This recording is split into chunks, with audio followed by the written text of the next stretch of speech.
Sir, মা আমার ছেলেকে মা, কি আমি করে জানি দিন? না, মা আমার ছেলেকে কি করে দিন? আমার ছেলেকে ছেড়ে দিন।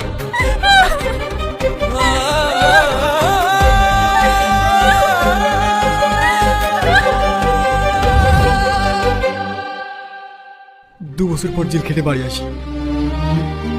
তারপর মা মা পল্লবী, মা কোথায়? পিটির বিয়ে হয়ে গেছে।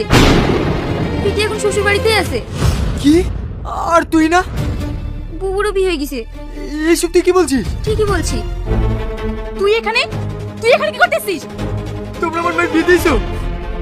হ্যাঁ দিছি। আপদ বিদায় করেছি। মাথা থেকে বোঝা নামিয়েছি। তুই এই বাড়ি থেকে বেরিয়ে যা। মায়ের কোথায় বিয়ে দিয়েছো? গোবরডাঙ্গা। তোমরা অনেক বড় অন্যায় করেছো। তোমরা অনেক বড় অন্যায় করেছো।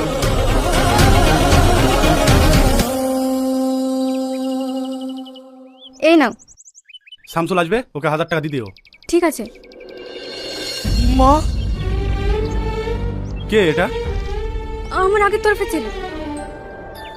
সে না হিরণ কেসে জেলে ছিল? ওকে এখান থেকে চলে যেতে বলো। আমি আসার পর যেন ওকে না দেখতে পাই।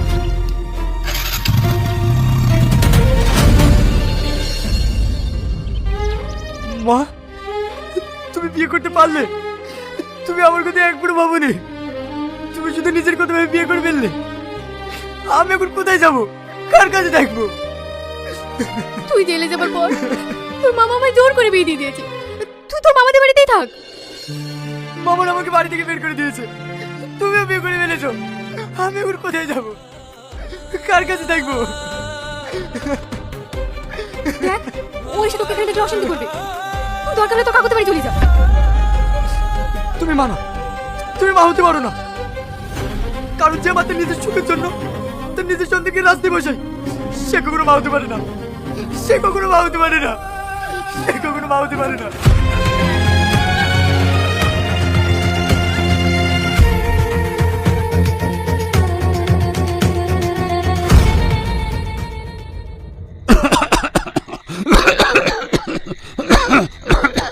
নাও একটু পানি খাও।